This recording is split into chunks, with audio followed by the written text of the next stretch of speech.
go. DeOrganized media keeps the mind share growing in the morning with peace and GP. Keep you knowing the alpha keeps flowing. The hunters tools they be showing. The AI Gale keeps them in clips that be glowing. Consistent on the daily, they bring Bitcoin news. Ethereum, Solana, and stacks and other L2s. Showcasing new projects and giving you clues. Just do your own research and don't give us abuse. When the people are informed, peace brings on the chat. Spotlighting guests and filling up your bags. The flag doesn't matter as long as you grab. Take the gold mic and let us know where you stack.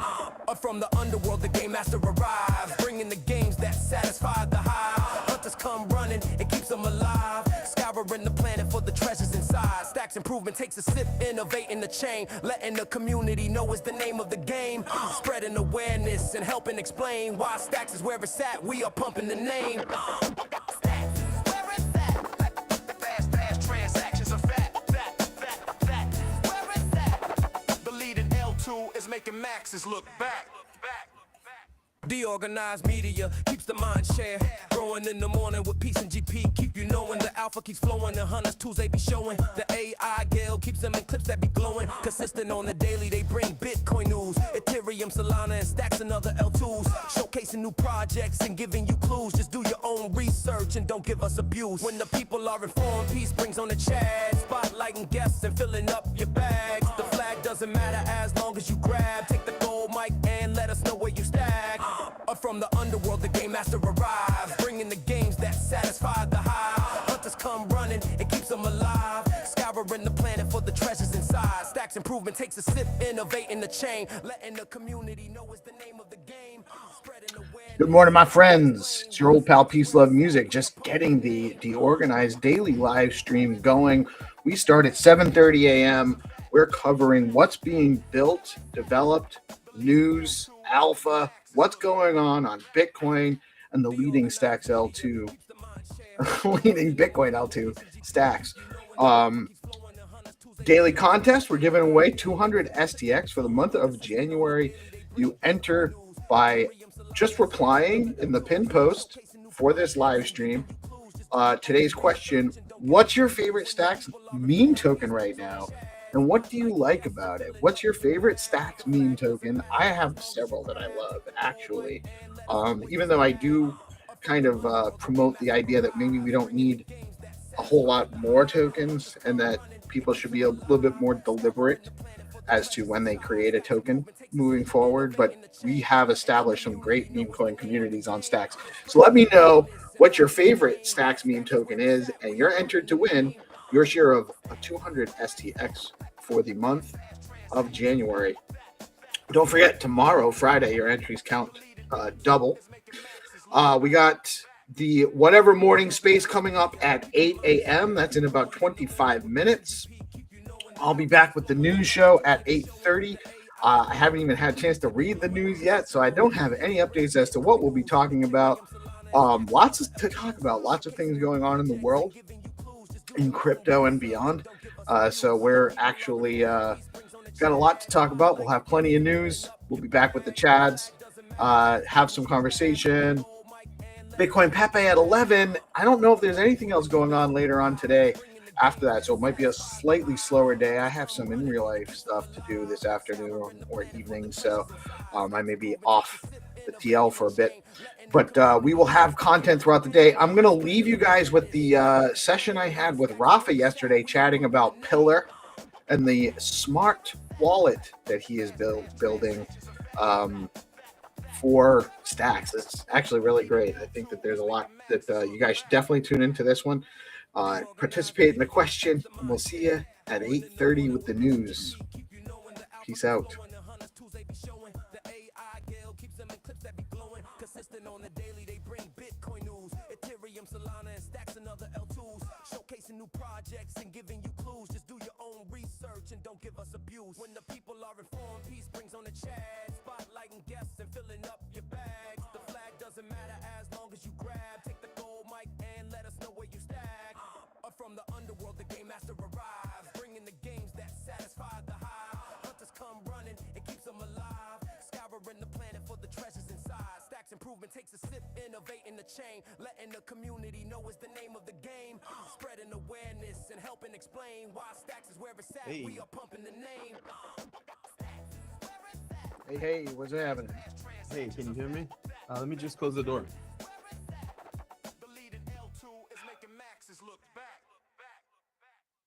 How was the bit look? I'm curious. Not too bad. Not too bad. A lot of conversation. It was there was no specific guest. It was unscripted. Big Mac was hosting for his first time, and he did an excellent job. And it was a lot of conversation, a lot of talk. A lot of people came up. Zero came up on stage, so of course he talked a lot because that's that's just how it is.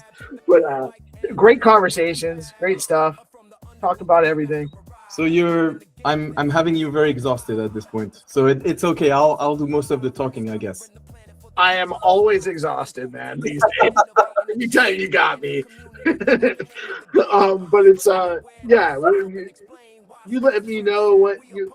I finally got. I mean, it only took me about a week and a half to actually get to it, but I finally was able to deposit some.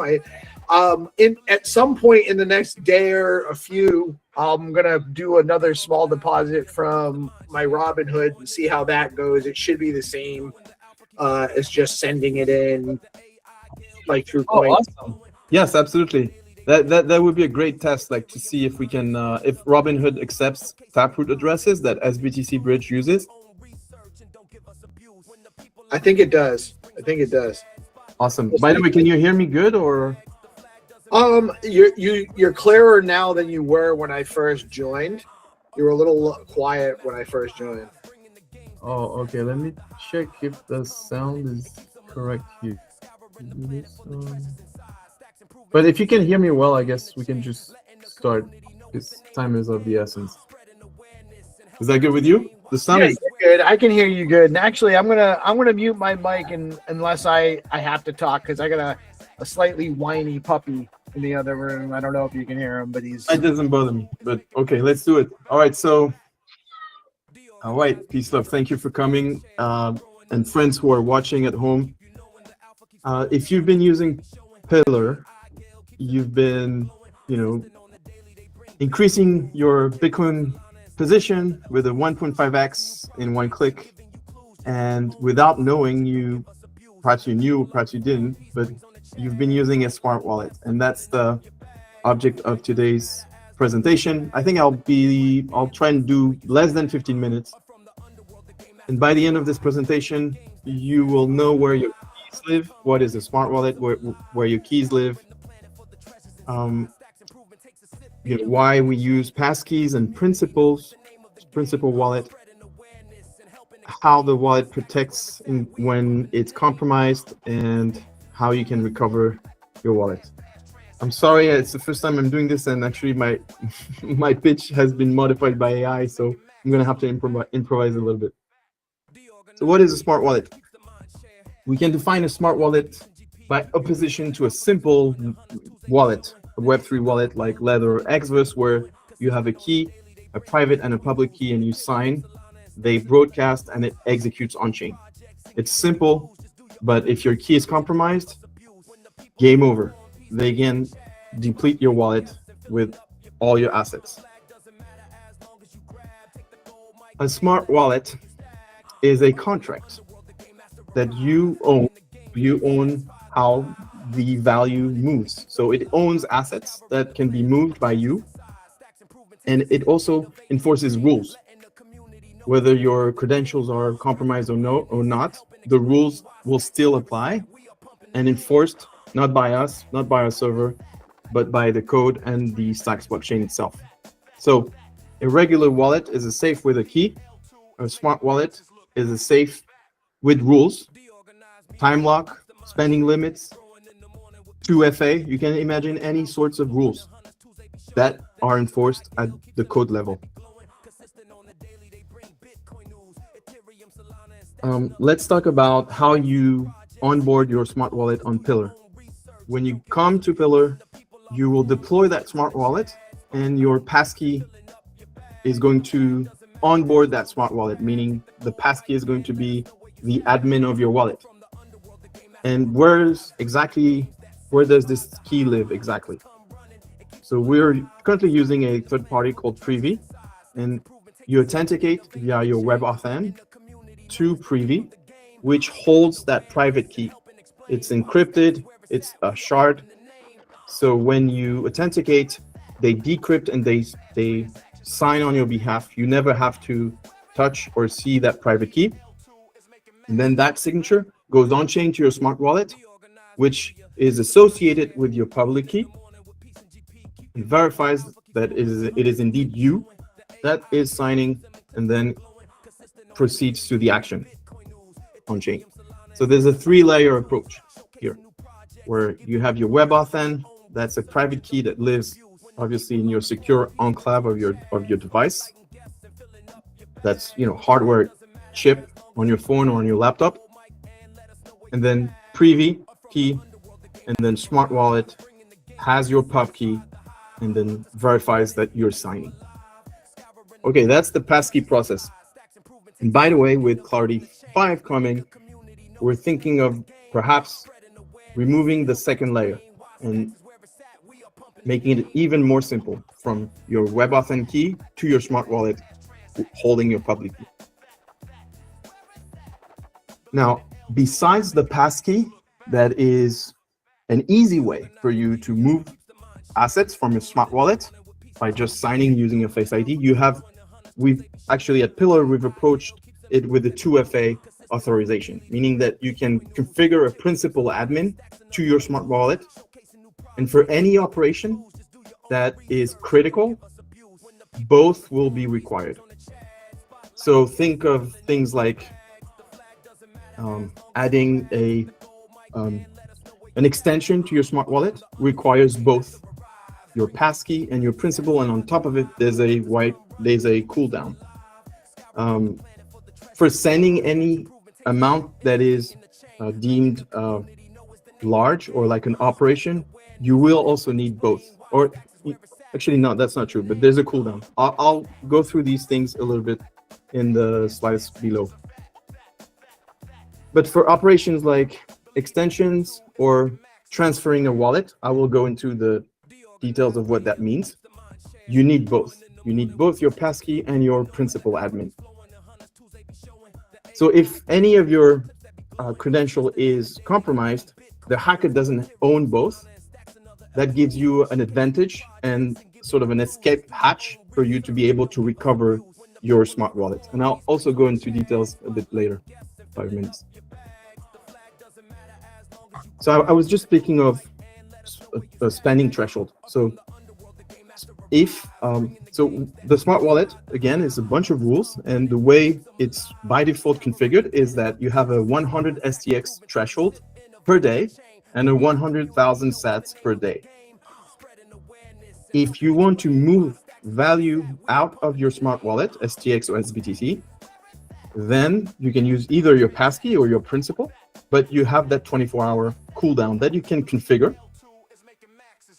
This makes it safe for, you know, moving value outside of your wallet. It's not just going to happen with one signature. You have a rule with, you know, if you move, in this case, for example, you want to move 50 stacks, no problem. You sign with your Face ID. You want to move another 60 stacks, that is beyond the 100 stacks. That second transaction is flagged and is now going through a cooldown. You can veto that transaction if you want to, but after the cooldown, you can confirm using your passkey or your admin wallet. So in the case I want to move 100 stacks out of my smart wallet, I will have to wait 24 hours and then confirm after that cooldown. That's by design, because if any of your credentials is compromised, now and it's cumulative per day, right? So now a hacker cannot, you know, in a loop, he or she cannot drain your wallet by withdrawing 99 stacks, and again until it drains your wallet. This comes to the notion of internal, external operations, and you can cut me off if I'm going too fast, but no, you know, I just have a as far as like the cooldown and yes. and those metrics, all of that, like I mentioned in the Telegram, that you need to have a link somewhere on the main page that goes to a how-to. And like some of these things too, not just a how-to, like, or how does it work? How does it work? Not a how-to, but how does it work as far as the yield? But also like somewhere where you kind of have a disclaimer that discloses that the time period and the cooldown and everything. You know, should also be on there so that someone doesn't all of a sudden be like bent, or when someone gets mad about having to wait to get their Bitcoin out a little bit longer than they might have thought it was going to take. You say, well, we had that. It was on there. It was available. You know, and it's reasonable, by the way. Like, it just to cover your ass. Yeah, and it's actually very interesting to get your feedback whether, you know, this is a sort of you seem to see this as a sort of, you know, friction, something that is not good. But for security reasons in Web3, you cannot reverse any operation. So I don't even see it as a friction. I personally, I totally understand why. I don't think there's a problem with it. I just think that we're talking about some users that won't. You don't really want to have to explain this part to the average user. You just want to let them know that there is a cooldown period. Yeah, and that can be configurable. And it, again, the smart wallet is a bunch of rules and a place that owns asset that you control. You control it via your passkey admin and via your principal, Lather or Exodus. We call it a backup admin because the UX, we want it to be essentially via the passkey. But for any critical operation, you need both. For spending limits, either one can be used, but there's a cooldown that you can configure. And I agree with you that a place is necessary. That's why I'm trying to actually, even you, right? Like all of these things I haven't explained to anyone at this point. So I think this is important for people to start understanding the difference between a wallet and a smart wallet. Let me continue, but this was an excellent question. Yeah, and again, like in Web3, there's no reverting of your transaction. So that's why like we put security at the forefront of this, because we want something that is that makes sure that this is secured. Okay, you're trying to take out the entire balance of STX or SBTC, which is more than the threshold. Okay, there's a cooldown. We're making sure that it's you. Cool. And pending operations. So this is we talked about this. Now, internal versus external operations. So all of Pillar's operations are internal to the smart wallet system, meaning that when you're doing, for example, a boost, what happens under the hood in one click is you supply SBTC from your smart wallet to the Zest protocol.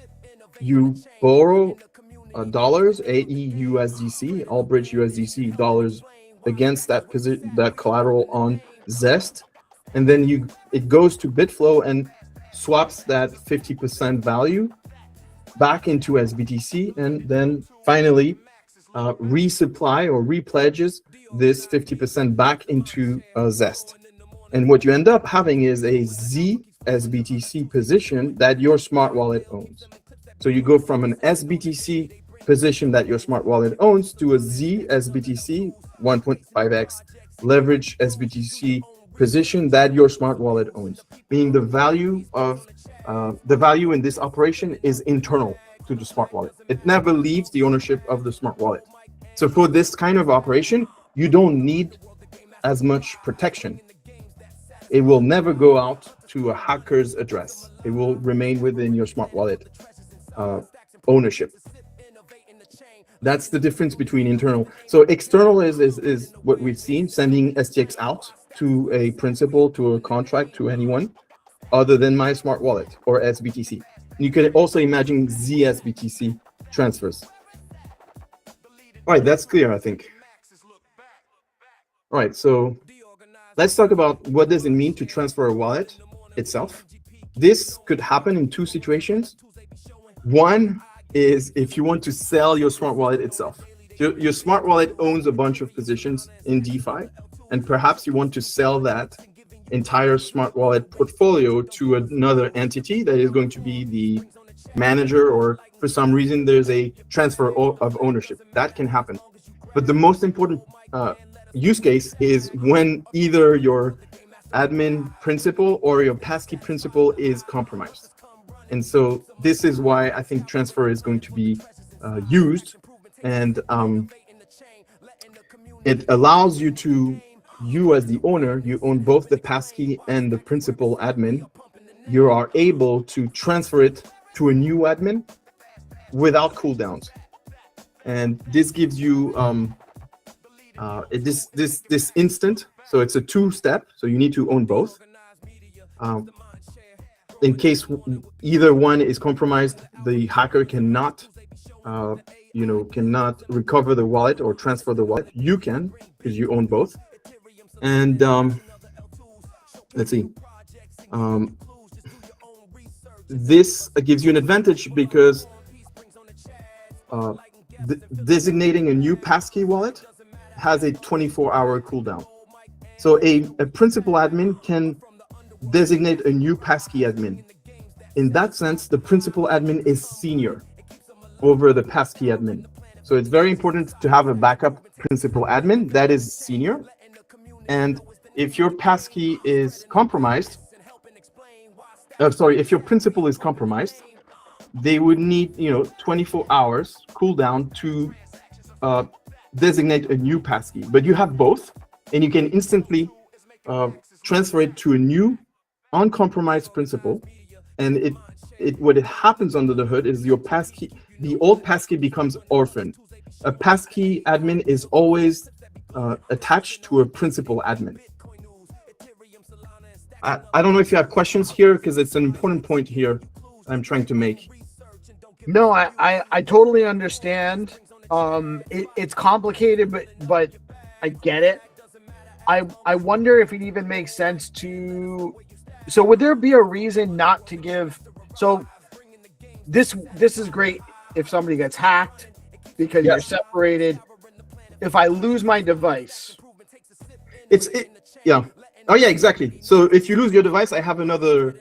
If you want, I can go to the case that if you lose your device, but so you have that. That's coming up in the. Yeah, that's already there. So let me just. I just was wondering if that's if it makes sense to even have, like, I have a couple of different Stacks accounts, and usually I have them on different devices. So would I maybe even be able to add a couple of also known devices that I could use for emergency backup to verify things, almost like a multi-sig? Yeah. That's just something I can program. I can program that into the rules on the contract. Yeah, exactly. You could instead of having just one admin backup, you could design rules where it's a multi-sig. But for simplicity reason, the way it's done now is you have a principal admin, just one, and just one passkey. Either one can do all sorts of these transfers with the cooldown. They don't need the two. For all the critical ones, transferring a wallet, you need both. And this is because if any of these two is compromised, you have both, and you can essentially cut out the compromised keys to transfer your wallet to a new uncompromised one. So now, and also, like, if you own any of these two, then the hacker can create some damage, but it's also limited to these thresholds, right? All the internal operations, they create no damage to the smart wallet. All the external are still limited to whatever the threshold is, right? But the principal can change the passkey. So if your principal is compromised, the hacker could try to change the passkey, but it would take 24-hour cooldown. You, as the owner, you own both. You can now transfer the entire wallet to both a new principal and a new passkey. So now there's a race condition where you're going to win versus a hacker who would have compromised either the principal or the passkey, especially the principal, right? The principal is even more important. If they compromise the principal, you can still cut them out of the equation because you simply transfer your wallet to a new principal, and it also ends up having the old passkey orphaned. But you only have 24 hours. Yeah, that is also something we can discuss, and can also be User variable. Like that can be designed in the code. For simplicity, it's 24 hours, and that is a variable that can now be changed if you wanted to. Yeah, but you can imagine that. I don't know what a best practices default is, but I know for a casual user, I'm not even probably a casual user, but I'm not in my wallet every day making transactions, so I might not discover for potentially a week that my stuff was compromised. So it might make sense to have extended options and or even some educational tools for that. So the thing that's true. So that's why it's also part of the discussion here. So I can discover what's best in terms of fine tuning the smart wallet.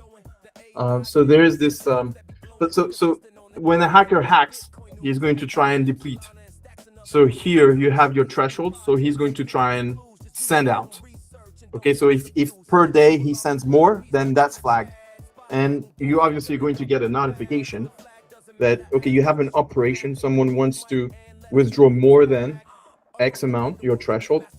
And again, it's cumulative per period that you can also configure. But here the trick is there's no cooldown. So you owning both keys, you can cut the hacker out really without waiting, and the hacker cannot essentially take over.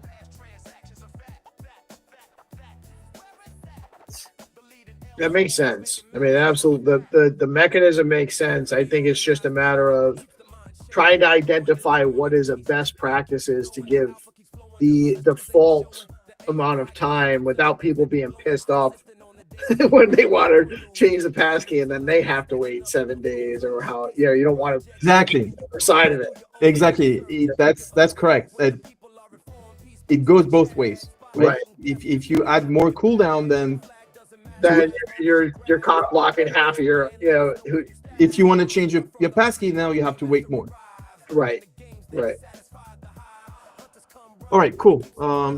So again, this is going further into, if the passkey is compromised, they can transfer but up to the threshold, cumulative per day. They can try to propose a new admin, but they don't have the admin to confirm that. It requires both.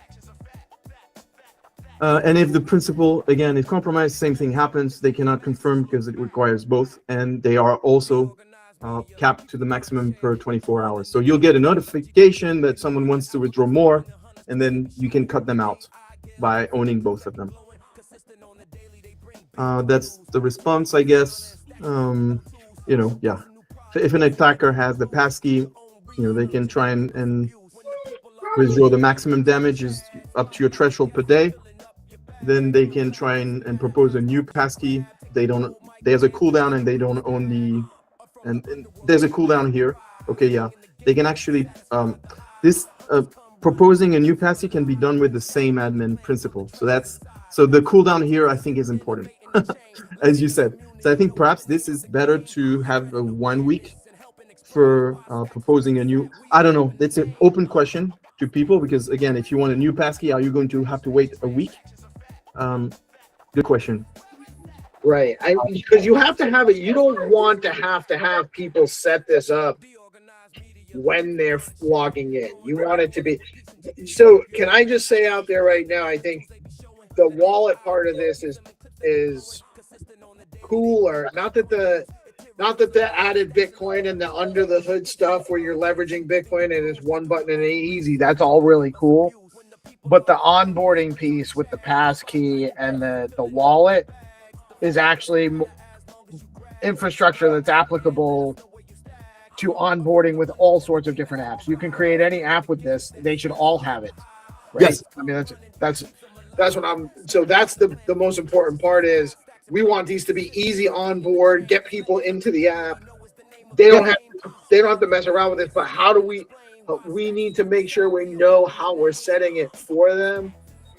Maybe even have like eventually maybe have an AI agent that that's walking them through the setup process, asking them a few simple questions, and sets them into like a Good. Yeah. you Good. know like category, basically like a user category. You Yes. trade often, how often, that kind of thing. And if they don't want to, they can skip through it, and then they get the default, and it's their Exactly. That would be ideal. I agree with you. Like an AI that onboards you and calculates your profile, like your risk profile. If you're very risk averse, you could also imagine completely removing any sort of extension to your smart wallet. I just want a sort of a smart wallet to do simple things that are hard coded. No extension. It's just going to do what the necessary permissions that the app I'm onboarding into is going to do, and then the next app can walk me through changing those permissions if it applies. Yeah. So the onboarding with the AI, I think, is really a cool idea. And the second idea you mentioned, Steve, is like I think it's linked to having a smart wallet that you can use in any app. So you could use it on Pillar, and through an extension, right? You have that extension. And by the way, there's a slide for extension itself, I think, somewhere. But 23 minutes. But yes, we're currently using Privy and looking forward to test with Clarity 5 to remove the intermediary layer in the passkey authentication and signing process. And I think that will allow us to further customize how the passkey is treated.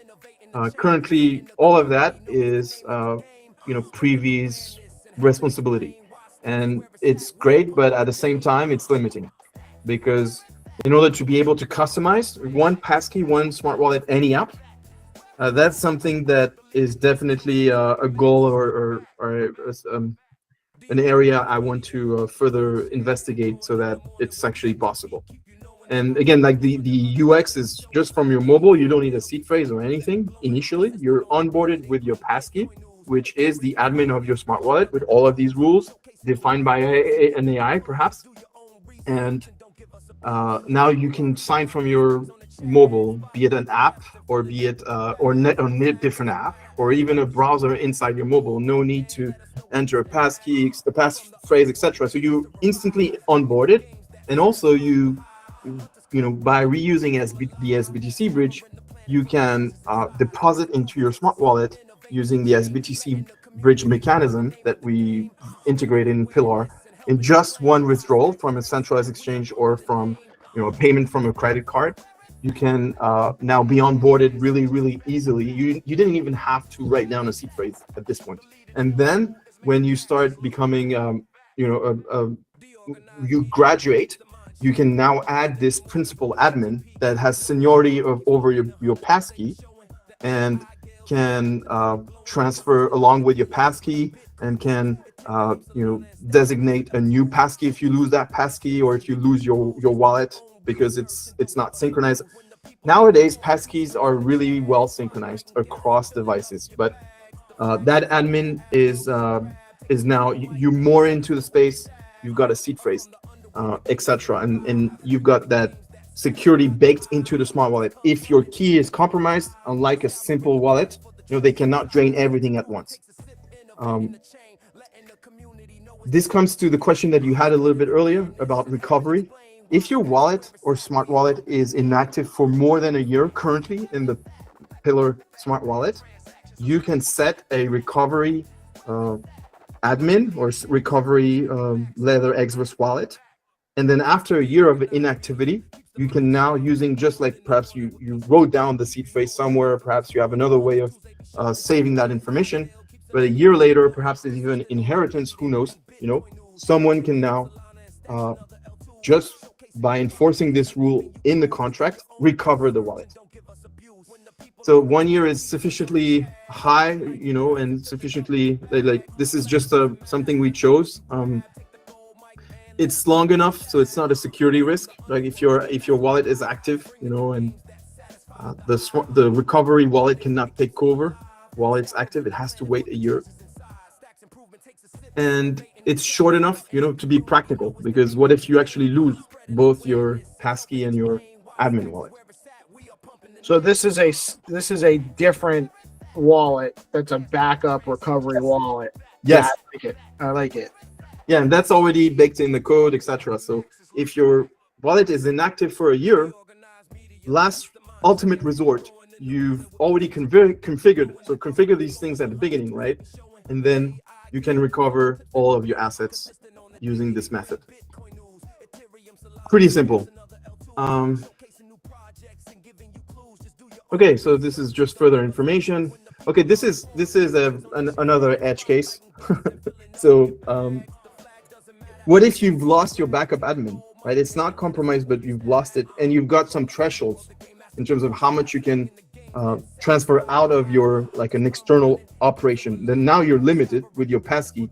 So if I have 500K Satoshis in my wallet, now every day I can just transfer it to a new smart wallet or separate wallet using my passkey, right? So you have to take these things into consideration, right? So the threshold limits for external operations are going to limit you.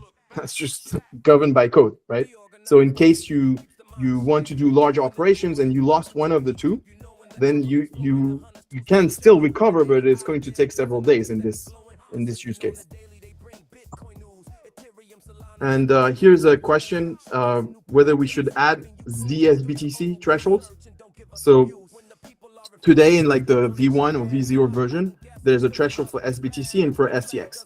So if you boost your SBTC position, as we've seen, you now have a ZZ, or stands for Zest, SBTC position over 1.x exposure. And today, if you whitelist this fungible token into your smart wallet, you can now transfer the entire position out, which is something we're going to use now, because we're going to upgrade the smart wallet.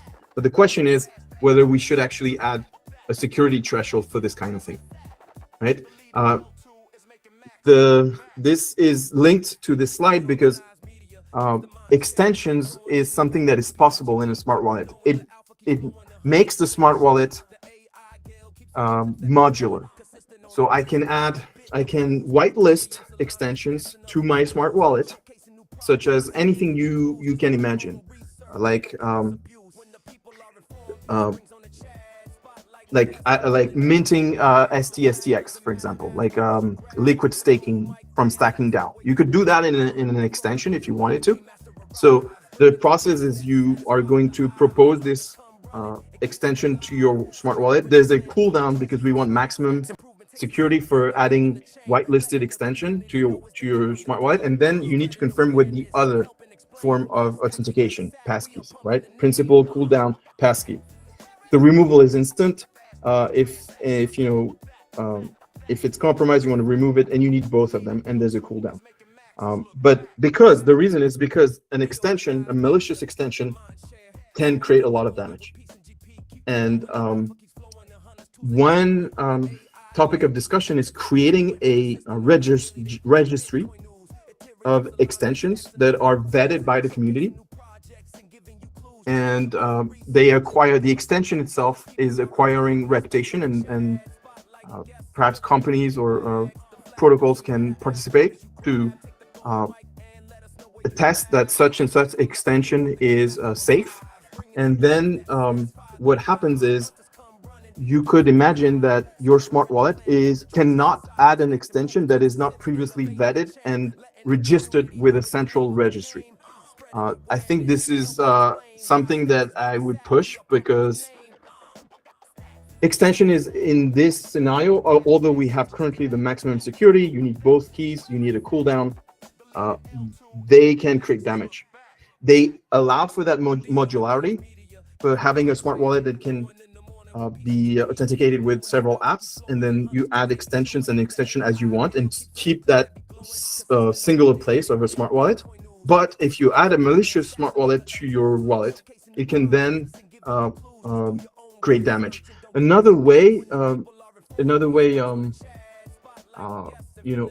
basically that's the bottom line. Even if we have Clarity 4 in contract conditions, to remove a lot of the proxy attack for contracts, adding an extension. Unfortunately, it goes through it provides that modularity, but it goes through that all assets unsafe condition in the Clarity 4, because we cannot predict in advance what is going to happen in your extension. Does it make sense? That's an important point. That actually, because I trusted because I know Bitflow, and they take care of me. But I was like playing around with the HODLMM, and there's an issue with withdrawing some of the test tokens out of for LP, and the pop-up in the wallet is that this can transfer all of your funds. This transaction can transfer all of your funds. So it's people aren't going to do that if they don't know you. Yeah. So you have to let's pause a second and realize that using a smart wallet, you sign with your passkeys to an action, and then that signature is broadcasted to your contract, which verifies that it's you. Right. Within this contract, in the pillar system, we're only calling things like boost, repay, all these things that are internal operations. These are internal. So you, at no point in this system, you are interacting with your wallet with a leather or Exverse. You're Right. just fine with your passkey, and then you're going to click a button, and even currently, depending on the threshold of the amount, we're not even, if it's below a threshold, we're not even asking you to reconfirm. You already are signed into the wallet, so it's frictionless. You're signed in with your passkey, and then we, as the facilitator, we are broadcasting your signature to the contract, and the contract is going to do an internal operation. Now, is that how it would work? So that's on the pillar side or the app side. Yeah, inside your wallet, Two right? different things here. There's a wallet, and then there's the extension, which is the application, which is pillar. Yes. And the wallet could actually be used could add another extension on another website, and that would be their app. So Interact with that wallet. yeah. So the use case that you're mentioning is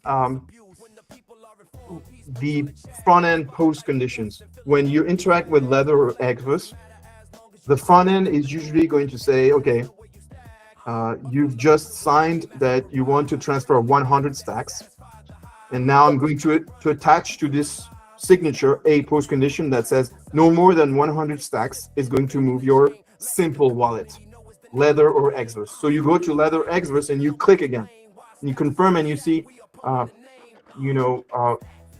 this operation is in deny mode, and no more than 100 stacks from your wallet can happen in this operation. Otherwise, everything that can happen in this operation is going to be unwind, and this operation will fail. This is the post condition that we're all used to today on stacks and beyond. But beyond crypto, people don't use 4 billion people don't use a MetaMask wallet, and they just sign and they trust a Web2 neobank, for example, right? That if I do this, then I'm pretty sure that I trust Coinbase to reflect the reality, and when I want to withdraw my amount, Chase Bank, yes. who have actually earned a lot of distrust, yet we still trust them. Yes. Third case is, instead of trusting just front end post conditions, which goes with the VM, whatever, or the Web2 way, trusting the company, now you can trust the infrastructure. So if an auditor was to come here, it will say, oh yes, this is an internal operation. When I trigger this operation, nothing, the value cannot move the ownership of, I'm butchering it, but an internal operation cannot send value outside of the smart wallet ecosystem itself. I go from SBTC to ZSBTC, right? And even within this code, we can have in condition clarity for post conditions that can say, let's take a simple STX transfer, which is the case, or an SBTC transfer or an NFT transfer, all things you can do with the smart wallet today. It's going to say in the code, yes, transfer this amount, and it's going to say inside the code, don't transfer more than any of this amount and this fungible token. And if anything happens, cancel it. So it's the same principle of the front end post condition, but it's inside the contract itself, and it's governed by code. And it's not the user doesn't have to read that even. Yes, it's like it's safe by design. It's like the code here. If in my code I want to send SDX for this amount, I'm going to on top of it, I'm going to add a post condition, and it's designed because of the proxy contract vector attack. When you use the as contract, someone, an attacker, could put themselves between you and your smart wallet, and they could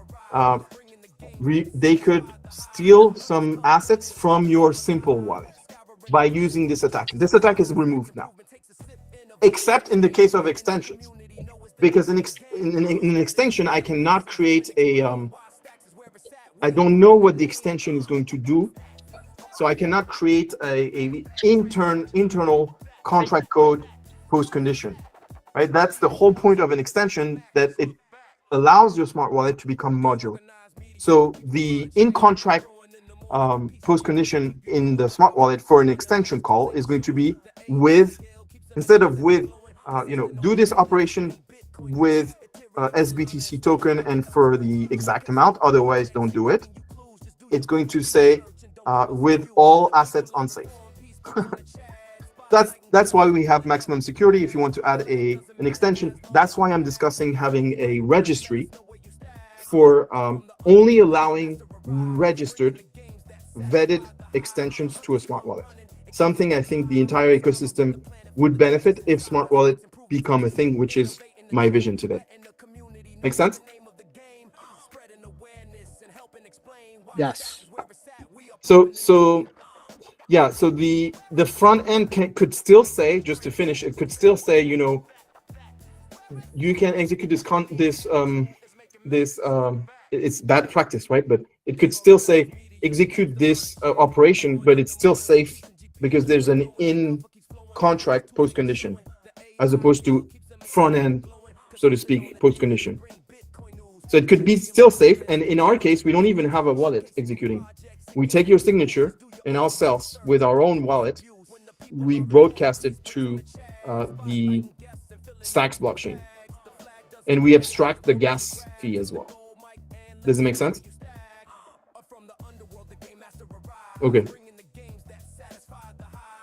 So again, the approach we took with Pillar Smart Wallet is, let's see. So either the principal of the passkey can send out of your wallet small amounts of SBTC or STX with a threshold. Any amount that is above that requires both with a cooldown. You can veto these operations. For any critical operation, you need both. If you want to transfer a wallet, you need both, no cooldown. If you want to add a new passkey, you need a cooldown. If you want to whitelist, you need both and a cooldown because it's so important to keep security there.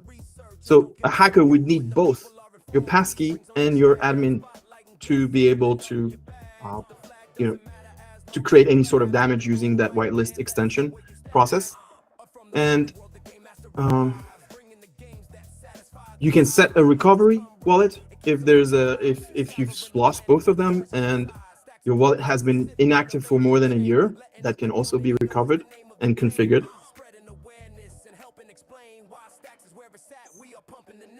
Right, so that's why we've built the smart wallet so that it's convenient, but not at the expense of your security. Cool. Just to recap, so we've approached the smart wallet with that 2FA authorization at its heart.